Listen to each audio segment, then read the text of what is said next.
हम में से अधिकतर लोग जानते हैं कि दिवाली क्यों मनाई जाती है, लेकिन ऐसे बहुत कम लोग हैं जो यह जानते हैं कि वास्तव में दीपावली की शुरुआत गायों की पूजा से शुरू होती है। वासु बारस गोवत्स द्वादशी का दिन पूरी तरह से सिर्फ गाय की पूजा करने के लिए समर्पित किया गया है। यह दीपावली के पहले दिन को समर्पित है।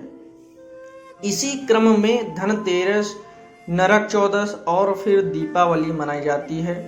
हिंदू पंचांग के अनुसार कार्तिक मास में कृष्ण पक्ष की 12वीं तिथि वसु बारस या गोवत्स द्वादशी के नाम से जानी जाती है। इस साल गोवत्स द्वादशी 2024 सोमवार 28 अक्टूबर 2024 के दिन मनाई जाएगी। गोवत्स द्वादशी 2024 कब है? साल 2024 गोवत्स द्वादशी सोमवार 28 अक्टूबर 2024 के दिन मनाई जाएगी। गोवत्स द्वादशी को बछबारस या बछिया बारस के नाम से भी जाना जाता है। क्षेत्रों में नाम की भिन्नता हो सकती है, लेकिन त्योहार से जुड़ी मान्यताएं और संस्कार हर क्षेत्र में लगभग एक जैसे ही देखने को मिलते हैं।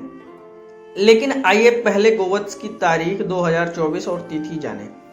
गोवत्स द्वादशी सोमवार 28 अक्टूबर 2024। द्वादशी तिथि प्रारंभ 28 अक्टूबर 2024 को सुबह 7:50 पर। द्वादशी तिथि समाप्त 29 अक्टूबर 2024 को सुबह 10:31 पर। प्रदोष काल गोवत्स द्वादशी मुहूर्त सायं 6:01 से रात्रि 8:27 तक। गोवत्स द्वादशी के दिन ऐसे करें उद्यापन। पंडितों के अनुसार जिस साल लड़का हो या जिस साल लड़के की शादी हो, उस साल वत्स द्वादशी का उद्यापन किया जाता है। सारी पूजा हर वर्ष की तरह करें, सिर्फ थाली में सवा सेर भीगे मोठ बाजरा की तरह कुद्दी करें। 2-2 मुट्ठी मोई का बाजरे की आटे में घी चीनी मिलाकर पानी में गूंथ लें और 2-2 टुकड़े खीरे के 13 कुड़ी पर रखें। इसके ऊपर एक तियल, 2 साड़ियाँ और ब्लाउज पीस और रुपया रखकर हाथ फेरकर सास को छुकर दें। इस तरह बछबारस का उद्यापन पूरा होता है। गोवत्स द्वादशी पूजन की सामग्री। पूजा के लिए भैंस का दूध और दही, भीगा हुआ चना और मोठ लें। मोठ बाजरे में घी और चीनी मिलाएं। गाय के रोली का टीका लगाकर चावल के स्थान पर बाजरा लगाएं। बारने के लिए एक कटोरी में भीगा हुआ चना, मोठ बाजरा और रुपया रखें। इस दिन बछड़े वाले गाय की पूजा की जाती है। यदि गाय की पूजा नहीं कर सकते तो एक पाटे पर मिट्टी से बछबारस बनाते हैं और उसके बीच में एक गोल मिट्टी की बावड़ी बनाते हैं। फिर उसको थोड़ा दूध दही से भर देते हैं। फिर सब चीजें चढ़ाकर पूजा करते हैं। इसके बाद रोली दक्षिण चढ़ाते हैं, स्वयं को तिलक लगाते हैं, हाथ में मोठ और बाजरे के दाने को लेकर कहानी सुनाते हैं। वत्स द्वादशी के चित्र की पूजा भी की जा सकती है। बायना सास को प्रणाम कर देते हैं। गोवत्स द्वादशी का महत्व। हिंदू पौराणिक कथाओं में गायों को पवित्र और भगवान का अवतार माना जाता है। इस दिन को विभिन्न क्षेत्रों में वसु बारस, गोवत्स द्वादशी या नंदनी व्रत के रूप में भी जाना जाता है। हालांकि यह त्योहार सबसे प्रमुख रूप से महाराष्ट्र राज्य में मनाया जाता है, जहां यह गायों और बछड़ों के सम्मान से जुड़ा हुआ है। इस त्योहार की उत्पत्ति समुद्र मंथन की पौराणिक कथाओं से जुड़ी है। एक समय जब देवता और दानव समुद्र मंथन करके अमृत खोजने के लिए होड़ में थे, इस प्रक्रिया के दौरान उन्हें 7 महान देवताओं के माध्यम से उपहार के रूप में दिव्य गाय कामधेनु भी प्राप्त हुई। कामधेनु को मातृत्व, उर्वरता, देवत्व और जीविका के आशीर्वाद से जोड़ा जाता है। यह दिव्य पशु भगवान कृष्ण विष्णु अवतार के साथ निकटता से जुड़ा हुआ है। गोवत्स द्वादशी का पौराणिक उल्लेख। गोवत्स द्वादशी की कथा का उल्लेख हमें भविष्य पुराण में मिलता है। भविष्य पुराण में नंदिनी, दिव्य गाय और उसके बछड़ों की कहानी का उल्लेख हमें मिलता है। हिंदू धर्म में गाय को बहुत पवित्र माना जाता है। उन्हें पवित्र माताओं के रूप में भी पूजा जाता है क्योंकि वे मानव जाति को पोषण प्रदान करती हैं। बच्चों की लंबी उम्र के लिए गोवत्स द्वादशी व्रत। गोवत्स द्वादशी पर महिलाएं अपने बच्चों की लंबी उम्र के लिए व्रत रखती हैं। यह एक लोकप्रिय धारणा है कि यदि कोई निसंतान दंपति गोवत्स द्वादशी पूजा को समर्पित रूप से करता है और व्रत रखता है तो उसे संतान सुख की प्राप्ति होती है। उत्तरी भारत के कुछ हिस्सों में गोवत्स द्वादशी को वाग द्वादशी भी कहा जाता है, जिसका अर्थ है किसी का वित्तीय ऋण चुकाना। इसलिए इस चुने हुए दिन पर व्यवसायी अपना पुराना खाता बही सही कर देते हैं और अपने नए बही खाते में आगे लेन देन करते हैं। जो व्यक्ति गोवत्स द्वादशी के दिन गाय की पूजा करता है उसे बहुतायत और स्वस्थ जीवन की प्राप्ति होती है। गोवत्स द्वादशी पूजा विधि। गोवत्स द्वादशी के दिन क्या करें और क्या नहीं, नीचे दिए गए पॉइंट के माध्यम से समझें। गोवत्स द्वादशी के दिन गाय की पूजा की जाती है। उन्हें स्नान कराकर उनके माथे पर सिंदूर लगाया जाता है। गायों और उनके बछड़ों को फिर चमकीले कपड़ों और फूलों की माला से खूबसूरती से सजाया जाता है। गोवत्स द्वादशी के दिन यदि गाय नहीं मिलती है तो भक्त मिट्टी के गायों और उनके बछड़ों की मूर्तियां भी बनाते हैं। इन मिट्टी की मूर्तियों को फिर कुमकुम और हल्दी से सजाया जाता है। शाम को एक आरती की जाती है। गायों को चना और अंकुरित मूंग जैसे विभिन्न प्रसाद दिए जाते हैं। प्रसाद को पृथ्वी पर नंदिनी का प्रतीक माना जाता है। भक्त श्री कृष्ण की भी पूजा करते हैं जो भगवान विष्णु के अवतार हैं और गायों के प्रति गहरी कृतज्ञता और प्रेम रखते हैं। महिलाएं इस दिन अपने बच्चों की भलाई के लिए व्रत या उपवास रखती हैं।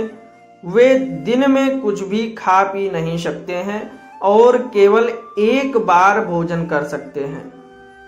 नंदिनी व्रत के पालनकर्ता को शारीरिक गतिविधि से बचना चाहिए और पूरी रात जागते रहना चाहिए। हालांकि यदि कोई व्यक्ति सोना चाहता है तो उसे फर्श पर सोना चाहिए और बिस्तर पर सोने से बचना चाहिए। कुछ क्षेत्रों में लोग गोवत्स द्वादशी के दिन गाय का दूध पीने और दही और घी का सेवन करने से परहेज करते हैं। गाय का पौराणिक महत्व। गाय के धार्मिक महत्व का सबसे पुराना ज्ञात उल्लेख वेदों में मिलता है। सबसे पुराना वेद ऋग्वेद गाय को धन और आनंदमय सांसारिक जीवन से जोड़ता है। एक श्लोक कहता है, हमें गायें आई हैं तो हमारे लिए सौभाग्य लाई हैं, हमारे आंगन में वे संतुष्ट रहें। वे हमारे लिए बहुरंगी बछड़ों को जन्म दें और हर दिन इंद्र के लिए दूध दें। गायों के आशीर्वाद से ही मनुष्य को कार्य करने की शक्ति आती है। इस तरह के छंद इस दावे को बल देते हैं कि गाय के महत्व लगभग 3000 साल पहले हिंदू संस्कृति में शामिल किया गया था। अंतिम विचार।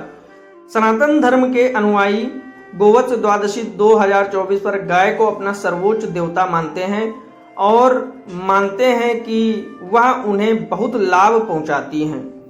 अगर गोवत्स द्वादशी पर उसकी पूजा की जाए और उससे प्रेम किया जाए तो वह मालिक की हर इच्छा और इच्छा को पूरा करने की शक्ति रखती है। बछबारस व्रत कथा।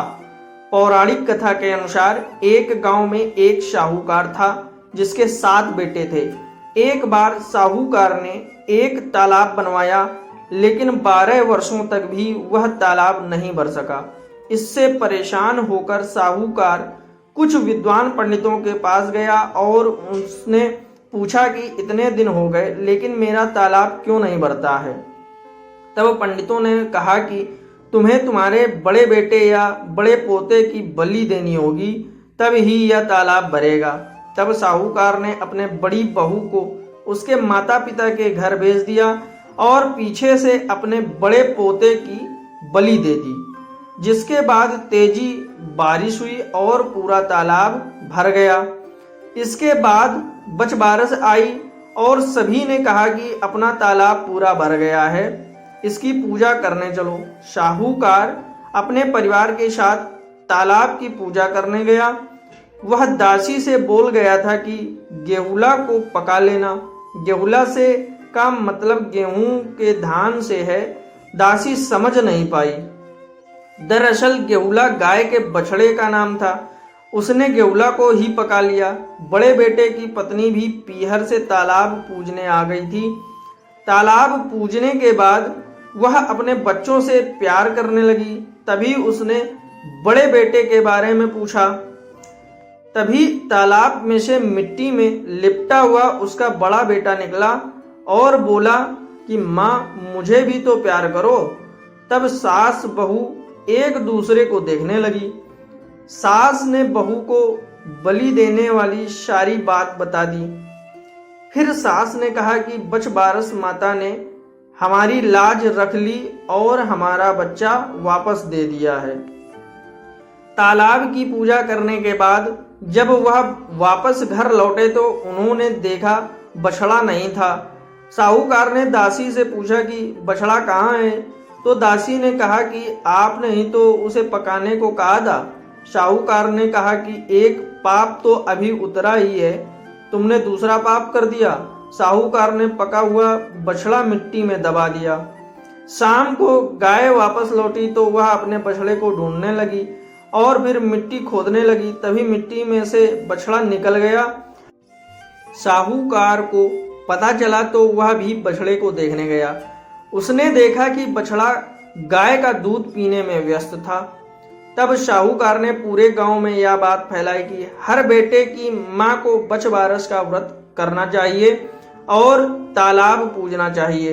हे बचबारस माता, जैसा साहूकार की बहू को दिया वैसा हमें भी देना। कहानी कहते सुनते ही सभी की मनोकामना पूर्ण करना। इसके बाद गणेश जी की कहानी कहें। दोस्तों, चैनल पर अगर पहली बार आए हैं तो चैनल को सब्सक्राइब कर लें और आपको ये वीडियो कैसा लगा है कमेंट करके जरूर बताएं। अपने प्रियजनों के साथ शेयर भी कर दें। धन्यवाद।